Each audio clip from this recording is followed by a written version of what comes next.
Hello बच्चों, आज के इस वीडियो लेक्चर में हम लोग बात करने वाले हैं मल्टीप्लिकेशन ऑफ मैट्रिसेस के ऊपर। और हम लोग देखेंगे कि दो मैट्रिसेस का मल्टीप्लिकेशन कैसे करते हैं। टॉपिक हमारा है मल्टीप्लिकेशन ऑफ मैट्रिसेस।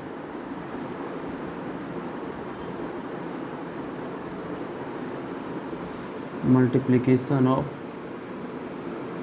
मैट्रिसेस। देखिए, हमारे पास दो मैट्रिसेस है, let A and B B two matrices.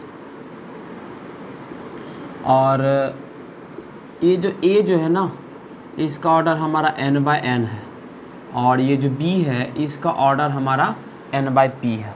ठीक है, और मुझे ए बी फाइंड आउट करना है कि ए बी कैसे निकलेगा। तो यहाँ पर सवाल अब ये होता है कि सबसे पहले देखो कि मल्टीप्लाई दोनों मैट्रिसेस कब होगा। तो मल्टीप्लिकेशन होने के लिए नियम पहला देखिए क्या कहता है कि ये देखिए n और ये n, ये दोनों क्या होना चाहिए, सेम होना चाहिए। कहने का ये मतलब हुआ कि number of column is equals to number of rows होना चाहिए। नंबर ऑफ कॉलम आपका ये फर्स्ट मैट्रिक्स का, और नंबर ऑफ रॉज ये आपका सेकेंड मैट्रिक्स का।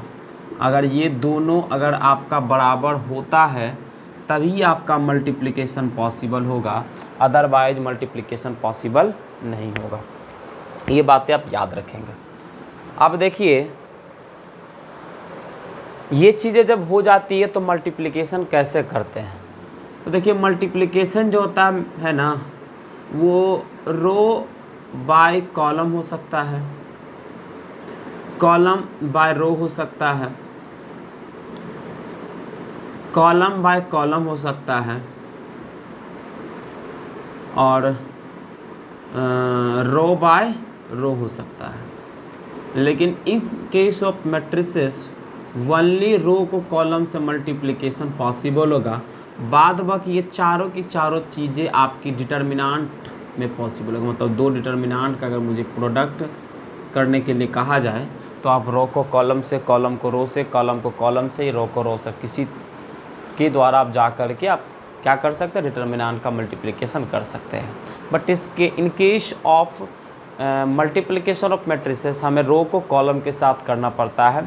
हम फर्स्ट जो मैट्रिक्स हमारा होगा उसका रो लेंगे, फिर दूसरे मैट्रिक्स जो होगा उसका कॉलम। तो पहला रो पहला कॉलम को मल्टीप्लाई कर लिख देंगे, फिर पहला रो दूसरा कॉलम को मल्टीप्लाई कर लिखेंगे, फिर पहला रो तीसरा कॉलम को मल्टीप्लाई करके लिखेंगे। ठीक है, तो इस तरह से हम लोग प्रोसीजर करेंगे।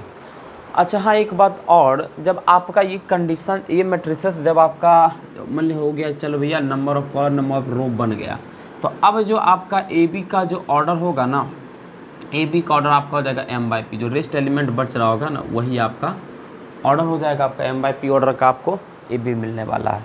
तो हम लोग इसके ऊपर एप्लीकेशंस को हम लोग ये वाला एप्लीकेशंस था, इसके ऊपर हम लोग कुछ प्रॉब्लम्स को देखते हैं कि कैसे हम लोग मैट्रिक्स का मल्टीप्लिकेशन करते हैं।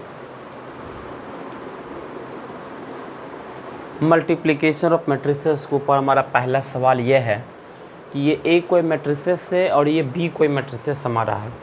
तो आप ए बी और बी ए निकालिए, और निकाल करके आप ऐसा बताइए कि ए बी और बी ए जो होता है ये आपस में बराबर नहीं होता है। तो आइए हम लोग देखते हैं करके इस चीज़ को। सबसे पहले निकालना ए बी, तो हमें ये देखना पड़ेगा कि मल्टीप्लिकेशन इसमें पॉसिबल होगा या फिर नहीं होगा। तो आइए हम उसको चेक करते हैं। देखिए, ए जो मैट्रिसेस है इसका ऑर्डर हमारा 3/3 है ना, और ये बी मैट्रिसेस है इसका भी ऑर्डर हमारा क्या है, 3/3 इसका भी ऑर्डर हमारा है। मतलब ये 3 और ये 3 आपका बराबर है। Number of column of first matrices is equals to number of rows of second matrices, ये हमारा बराबर है। इसलिए हमारा ए बी क्या होगा, पॉसिबल होगा। और ए बी का जो रिक्वायर्ड ऑर्डर होगा यह भी क्या होगा, 3/3 ऑर्डर का यह भी आपका मैट्रिसेस होगा। ठीक है, अब हम लोग देखिए क्या करेंगे, इससे ये पता चल गया कि चलिए मल्टीप्लिकेशन तो संभव है। अब आइए हम लोग इसको मल्टीप्लाई करते हैं। तो कैसे मल्टीप्लाई करेंगे, तो मल्टीप्लिकेशन में हमने बताया कि रो को कॉलम के साथ मल्टीप्लाई करते हैं। ठीक है, रो लेते हैं फर्स्ट मैट्रिक्स का, कॉलम लेते हैं सेकेंड मैट्रिक्स का। चलिए आइए फर्स्ट मैट्रिक्स का रो लीजिए, ठीक है। जैसे ये रो लिए ना, तो आप इसके हर एक कॉलम के साथ मल्टीप्लाई करके लिखेंगे। फिर ये रो लेंगे तो इसके हर एक कॉलम के साथ मल्टीप्लाई करके लिखेंगे। फिर ये रो लेंगे तो इसके हर एक कॉलम के साथ मल्टीप्लाई करके फिर यहाँ लिख देंगे। तो चलो पहले ये रो लो, पहला रो पहला कॉलम लो। तो पहला रो पहला कॉलम लो करके मल्टीप्लाई करो, 2 × 1 आपका हो जाएगा प्लस 3 × -1 अब प्लस 4 × 0। ये हो गया पहला रो पहला कॉलम का मल्टीप्लिकेशन। अब करो पहला रो दूसरा कॉलम का मल्टीप्लिकेशन, तो वो कहाँ लिखा जाएगा, यहाँ लिखा जाएगा, क्योंकि पहला रो दूसरा कॉलम तो यही ना रहता है। तो पहला रो दूसरा कॉलम तो क्या हो जाएगा आपका, ये 2 × 3 प्लस 3 × 2 प्लस 4 × 0, ठीक है। फिर आप ले लो पहला रो और तीसरा कॉलम को ले लो, ठीक है। तो 2 × 0 प्लस फिर 3 × 1 प्लस उसके बाद से फिर 4 × 2 ये लिखा गया। चलिए अब दूसरा क्या होगा, दूसरा जब हमारा होगा, दूसरा रो को उठाएंगे और पहला कॉलम के साथ फिर मल्टीप्लाई करेंगे। तो आइए दूसरा रो पहला कॉलम मल्टीप्लाई करके यहाँ लिखाएगा, क्योंकि दूसरा रो पहला कॉलम का पोजीशन यहाँ होता है। तो हो जाएगा आपका, देखिए 1 × 1 प्लस 2 × -1 प्लस 3 × 0, ठीक है। फिर देखिए इसका इसके साथ मल्टीप्लिकेशन करो तो 1 × 3 प्लस 2 × 2 प्लस 3 × 0, ठीक है। फिर दूसरा रो को तीसरा कॉलम के साथ मल्टीप्लाई कर लिखो, 1 × 0 प्लस 2 × 1 प्लस 3 × 2, ठीक है। उसी प्रकार आप फिर तीसरा रो पहला कॉलम को मल्टीप्लाई करके यहाँ लिखो, तो क्या रहेगा आपका, ये -1 × 1 प्लस 1 × -1 प्लस 2 × 0 हो गया। फिर तीसरा रो दूसरा कॉलम को करो तो क्या रहेगा आपका, -1 × 3 प्लस 1 × 2 प्लस 2 × 0। फिर इसका इसके साथ करके देखो तो -1 × 0 प्लस 1 × 1 प्लस 2 × 2 ये हो गया। अब आ जाओ सबको सोल्व करके यहाँ लिख दो। अब जो मल्टीप्लिकेशन था मल्टीप्लिकेशन आपकी हो गई। आपने क्या देखा, जैसे 3×3 ऑर्डर का मैट्रिसेस आया था, कोई भी ऑर्डर 3×3 ऑर्डर का मैट्रिसेस आया, पहला रो पहला कॉलम के साथ करके लिखा, पहला रो दूसरा रो के साथ करके लिखा, सॉरी पहला रो दूसरा कॉलम के साथ करके लिखा, पहला रो तीसरा कॉलम के साथ करके लिखा यहाँ, फिर दूसरा रो पहला रो के साथ करके यहाँ लिखा, फिर दूसरा रो दूसरा कॉलम के साथ करके यहाँ लिखा, दूसरा रो तीसरा कॉलम के साथ करके यहाँ लिखा, फिर तीसरा रो पहला कॉलम के साथ करके यहाँ लिखा, तीसरा रो दूसरा कॉलम के साथ मल्टीप्लाई से यहाँ लिखा, फिर तीसरा रो तीसरा कॉलम के साथ करके हमने यहाँ पर लिखा, ठीक है। अब कुछ नहीं, आपका मल्टीप्लिकेशन अब हो गया है। चीज़ें बहुत ही आसान होती है, लेकिन थोड़ा सा यहाँ ध्यान देने की आवश्यकता है, क्योंकि ऐसे चैप्टर्स में कैलकुलेशन एरर ज़्यादा देखने को मिलते हैं। तो देखो 2 × 1 तो क्या आपका 2 और ये -3, 2 और -3 है तो 0 हो जाएगा। तो 2 और -3 आपका क्या हो जाएगा, -1 होगा। यहाँ देखिए 6 और 6 12 हो जाएगा। यहाँ देखो जी तो 0 हो गया, 3 हो गया, 8 हो गया, 8 3 11 हो जाएगा, ठीक है। अगर आप यहाँ देखना चाहो तो 1 हो गया, ये -2 हो गया, ये तो 0 हो गया, तो 1 + -2 -1 हो गया। यहाँ देखिए तो 3 हो गया, 4 हो गया, तो 4 3 7 हो गया। यहाँ देखो 0 हो गया, 2 हो गया, 6 हो गया, मतलब 8 हो गया। यहाँ देखो -1 हो गया, यहाँ भी -1 -2 हो गया ये। यहाँ देखो तो -3 2 -1 हो गया। यहाँ देखो तो 1 4, यहाँ हो जाएगा 5, ठीक है। तो कुछ ये हमारा रिजल्ट बन करके आ गया, ठीक है, मल्टीप्लिकेशन ऑफ मैट्रिसेस के ऊपर। तो ये क्या निकला, ये हमारा AB निकला। अब क्या निकालो, BA। अब निकालो BA, ठीक है। BA निकालोगे तो क्या होगा आपका, तो BA सबसे पहले देखो BA मल्टीप्लिकेशन संभव होगा कि नहीं। तो देखो B का भी ऑर्डर आपका है क्या, M/3/3 ऑर्डर का है, ठीक है। और A मैट्रिसेस जो है हमारा, यह भी 3/3 ऑर्डर का है। तो क्या चाहिए कंडीशन, पहला मैट्रिक्स का नंबर ऑफ कॉलम और दूसरा मैट्रिक्स का नंबर ऑफ रो ये बराबर होना चाहिए। तो पहला मैट्रिक्स का नंबर ऑफ कॉलम भी तो आपका 3 है और दूसरा मैट्रिक्स का नंबर ऑफ रो आपका 3 है, 3 3 दोनों बराबर है, इसलिए हमारा पर BA भी यहाँ पर पॉसिबल होगा। और रिक्वायर्ड जो मैट्रिक्स आएगा BA, उसका ऑर्डर हमारा 3/3 होगा, ठीक है। तो सिमिलरली जैसा आपने AB करा था आप BA करो, तो आप बी ए पहला मैट्रिक्स होगा तो इसका रो और इसका कॉलम के साथ मल्टीप्लाई होगा। तो देखो 1 into 2 plus 3 into 1 plus 0 into -1, ठीक है। फिर देखो पहला रो पहला कॉलम तो क्या, पहला रो दूसरा रो, पहला रो और दूसरा कॉलम, तो 1 इंटू 3 प्लस उसके बाद फिर 3 इंटू 2 प्लस 0 इंटू 1, क्या हो गया हमारे यहाँ 0 इंटू 1। फिर देखो पहला रो तीसरा कॉलम के साथ करेंगे तो 1 into 4 plus 3 into 3 plus 0 into 2 हो गया ये हमारा। अब आइए हम लोग फिर लेते हैं दूसरा रो और पहला कॉलम, तो -1 इंटू 2 प्लस आपका 2 इंटू 1 प्लस और फिर ये 1 इंटू -1, ठीक है। फिर आपका लो ये दूसरा रो दूसरा कॉलम -1 इंटू 3 प्लस उसके बाद से 2 into 2 plus 1 into 1 plus 1 into 1, ठीक है, ये ले लिए। फिर ले लो ये दूसरा रो तीसरा column -1 into 4 plus 2 into 3 plus 1 into 2, ठीक है। फिर ले लिए आप लोग तीसरा रो पहला कॉलम 0 इंटू 2 प्लस फिर 0 इंटू 1 प्लस 2 इंटू -1, ठीक है। फिर देखो 0 into 3 plus 0 into 2 plus 0 into 2 plus 2 into 1, यहाँ पे गया 2 इंटू 1। फिर ले लो इसको इससे करो, मतलब तीसरा रो तीसरा column 0 into 4 plus 0 into 4 plus 0 into 3 plus 0 into 3 plus और 2 इंटू 2 हो गया। फाइनली अब इसको सोल्व करके लिख डालो, ठीक है। तो देखो 1 इंटू 2 और 3 इंटू 1 3, तो 2 प्लस 3 क्या हो जाएगा हमारा 5 हो जाएगा, तो ये हमारा हो गया 5। और यहाँ अगर देखना चाहो तो 3 और 3 2 जा 6 हो जाएगा, तो 6 3 हो जाएगा आपका ये 9, और यहाँ तो 0 4 और 9, ये तो 0 हो जाएगा, 9 4 हो जाएगा आपका ये 13 हो जाएगा। यहाँ देखो तो -2 और +2 ये तो 0 हो जाएगा, और यहाँ पर इंटू -1 तो ये हो जाएगा -1, ठीक है। और यहाँ से देखो -3 और 4, यहाँ से तो हो जाएगा -1 और +1 ये हो जाएगा 0। अब यहाँ से देखो -4 है ना और +6 तो -2 हो जाएगा, और 2 -4 से भी 0 हो जाएगा, ये हो जाएगा 0 0 -2 हो जाएगा, ये हो जाएगा 0 0 2 हो जाएगा, और ये 0 0 4 हो जाएगा लाहौल बुलाई, ठीक है।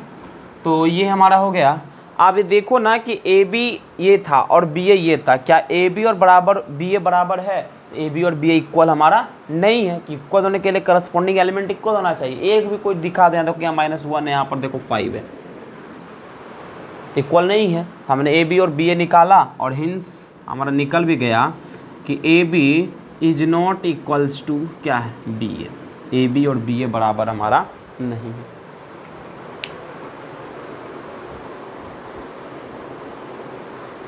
देखिए सर, हमारा सवाल है if A is equal to this find A square -14 where I is a unit matrix. Unit matrix जो होता है आइडेंटिटी मैट्रिक्स को हम लोग यूनिट मैट्रिक्स कहते हैं।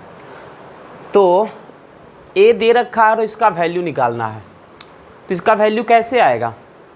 तो सबसे पहले ए का जो वैल्यू का इसमें सब्स्टिट्यूट करोगे तो फिर वैल्यू हमारा निकल जाएगा।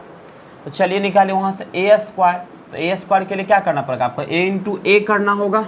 ए इंटू ए करिएगा तो आपको ए स्क्वायर मिलेगा, ठीक है। तो यहाँ से देखो 3 - 4 -5 और 2, ठीक है, और इंटू और 3 - 5 - 4 और 2। देखो इसमें ए स्क्वायर निकालने के लिए दिया है ना, तो यहाँ पर ये कंडीशन वगैरह लगाने की ज़रूरत नहीं होती है, ये कंडीशन लग ही जाएगा, मल्टीप्लिकेशन होगा कि नहीं होगा चेक करने की आवश्यकता यहाँ पर नहीं है,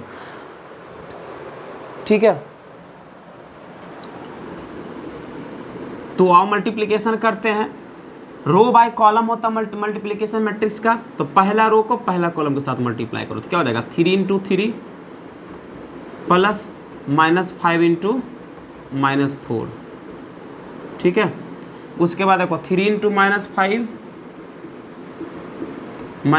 इंटू 2 -5 इंटू 2, फिर देखो -4 इंटू 3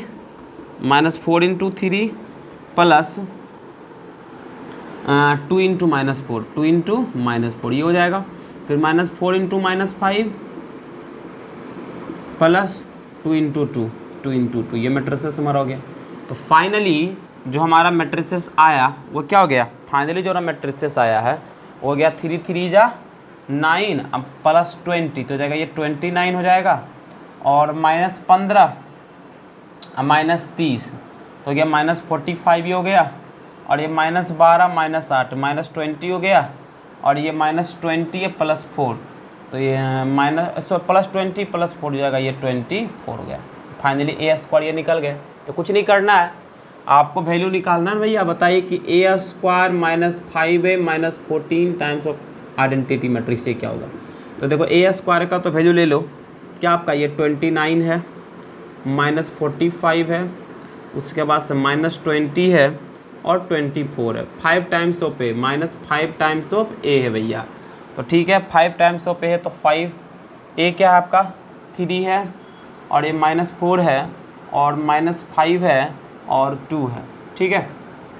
और -14 टाइम्स ऑफ आइडेंटिटी मैट्रिक्स, तो यहाँ पर ऑर्डर 2 का मैट्रिक्स है, तो जाहिर सी बात है इसी के रेस्पेक्ट में हमको आइडेंटिटी मैट्रिक्स भी रखना पड़ेगा, सो दैट कि हम चीज़ों को कर ले। तो आइडेंटिटी मैट्रिक्स में लेंगे ऑर्डर 2 का ही लेंगे, तो 1 0 0 1 ये हमारा क्या हो गया आइडेंटिटी मैट्रिक्स हो गया।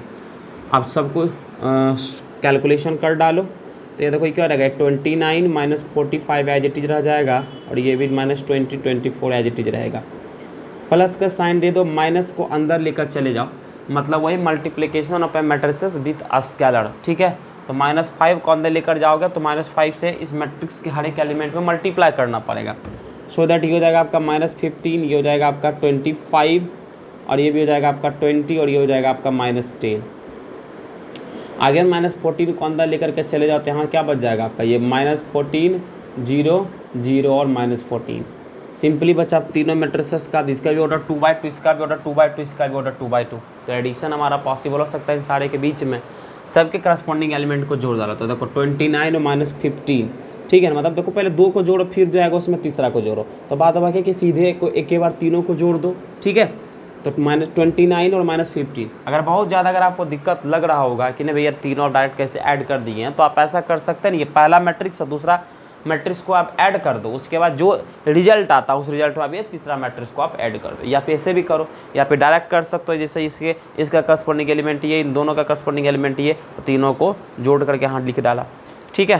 तो 29 -15 ये क्या हो जाएगा, तो ये तो माइनस हो जाएगा, पहले देखो -14 -15 29 और +29 तो हो जाएगा 0, और देखो -45 और 25 ये हो जाएगा, और +0, तो ये तो आपको फाइनली वैल्यू आपको 20 ही देने वाला है।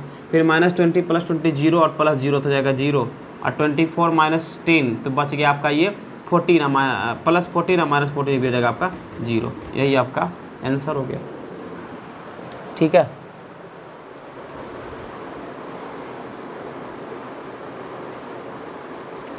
सवाल है कि without using the concept of inverse of a matrix find the matrix XYZ such that this and this multiplication of this and this equals to this.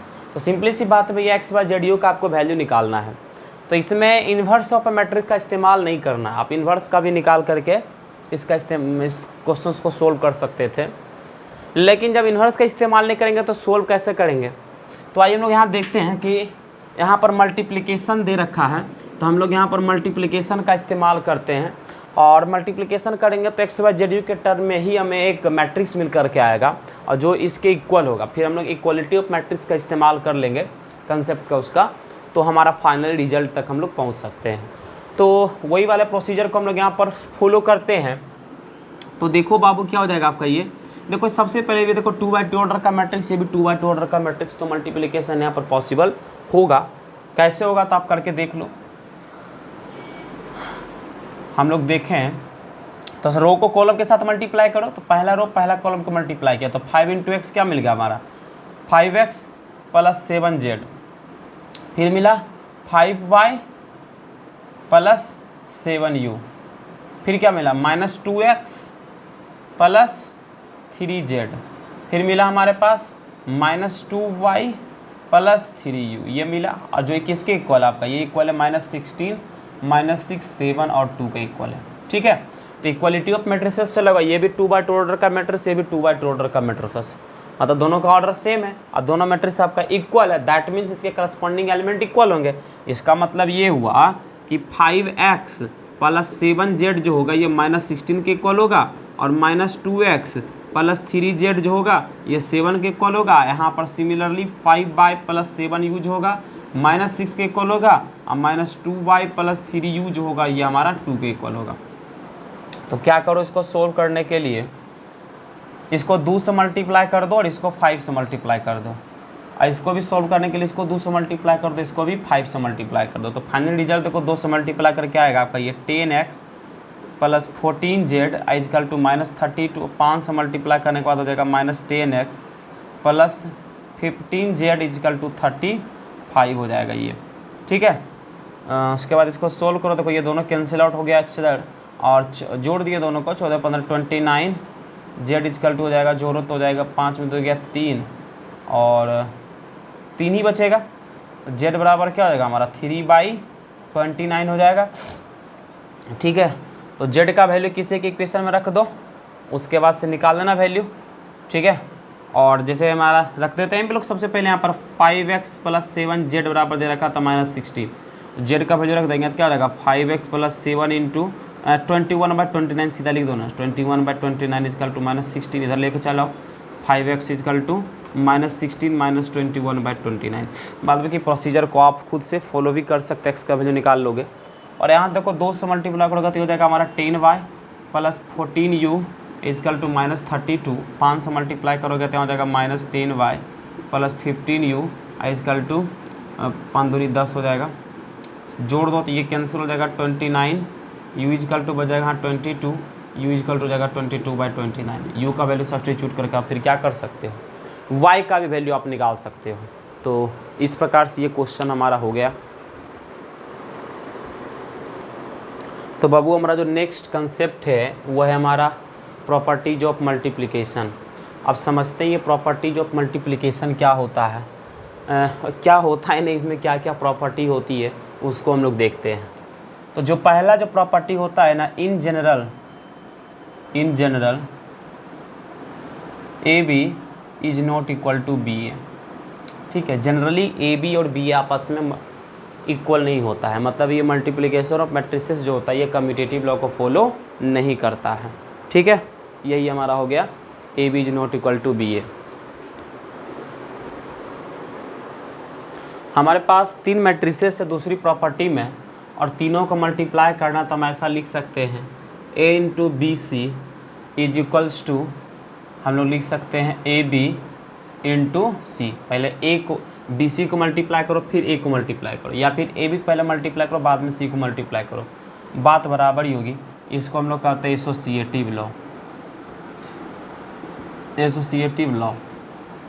ठीक है, तीसरा जो प्रॉपर्टी हमारे पास है ABC 3 मैट्रिसेस हमारे पास है, और आपको अगर ऐसा करना A × B + C करना है तो आप ऐसा भी कर सकते हैं, AB निकाल लो और फिर AC निकाल के दोनों को जोड़ डालो। ठीक है, ये दोनों रिजल्ट आपस में बराबर होगा, इसको हम लोग कहते हैं डिस्ट्रीब्यूटिव लॉ।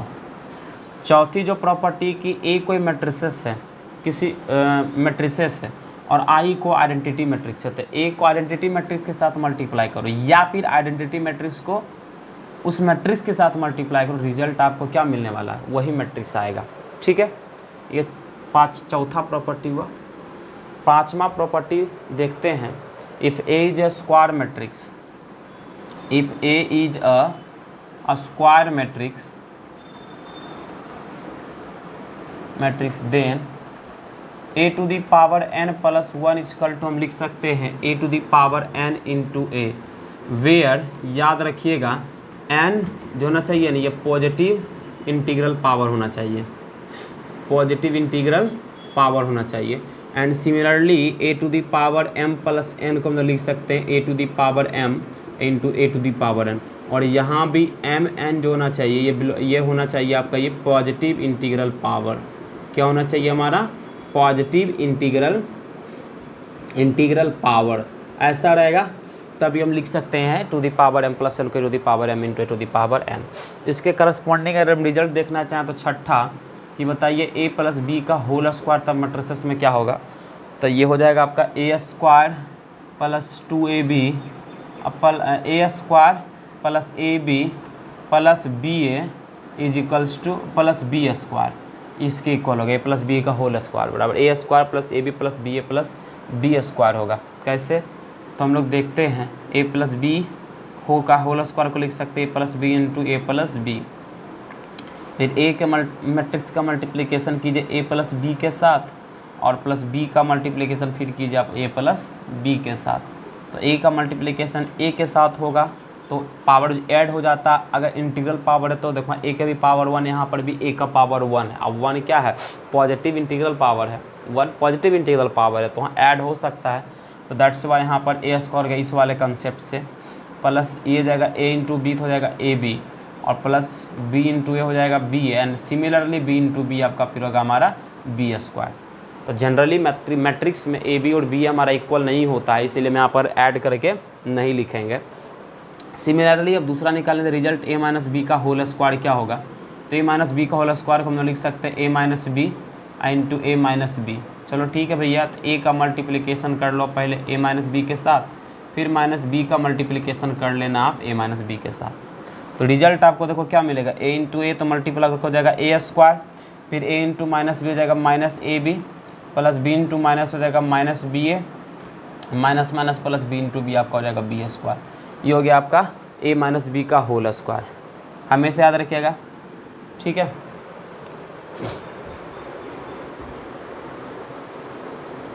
छठी जो प्रॉपर्टी हमारी हो, सातवां जो प्रॉपर्टी अब होगा, ऐसा आप नहीं लिख सकते हैं कि ए माइनस बी इंटू ए प्लस बी क्या होगा, तो आप ए प्लस बी इंटू ए माइनस बी जैसे देखा आप ए स्क्वायर माइनस बी स्क्वायर मत लिख दीजिएगा एक्साइटेड होकर के। अगर आप ऐसा करते हो तो गलत हो जाएगा, क्योंकि इन जनरल मैट्रिक्स मल्टीप्लिकेशन में ए बी और बी ए इक्वल नहीं होता है। तो क्या होगा, तो हम लोग देखते हैं ए का मल्टीप्लिकेशन ये हो जाएगा सीधा मल्टीप्लाई, तो अब करना जानते ही हो जाएगा A square minus A B लिखन कर देगा इंटू ए स्क्वायर है ना minus B A plus A B, ठीक है ना, माइनस बी स्क्वायर, ये हो जाएगा आपका, ठीक है। कुछ रिजल्ट आठवां हो गया रिजल्ट। नौवां रिजल्ट देखो A into B, A B is equal to zero है, A B is equal to zero, A B is equal to zero का मतलब हुआ if A B is equal to zero लिखो, A B is equal to zero. ये zero मतलब वो वाला जीरो नहीं है, जीरो का मतलब वो हमारा जीरो मैट्रिक्स है और ए बी हमारा कोई मैट्रिक्स है। तो ये ए और बी मैट्रिक्स को मल्टीप्लाई करिएगा तो आपको जीरो मैट्रिक्स अगर मिलता है तो it doesn't means that it doesn't means that A is equal to zero और बी इजकल टू जीरो। इसका ये मतलब नहीं होगा कि ए बराबर जीरो होगा या बी बराबर जीरो होगा, ठीक है। तो इस प्रकार से हमारा जो मल्टीप्लिकेशन ऑफ मैट्रिसेस है वो समाप्त हो गया।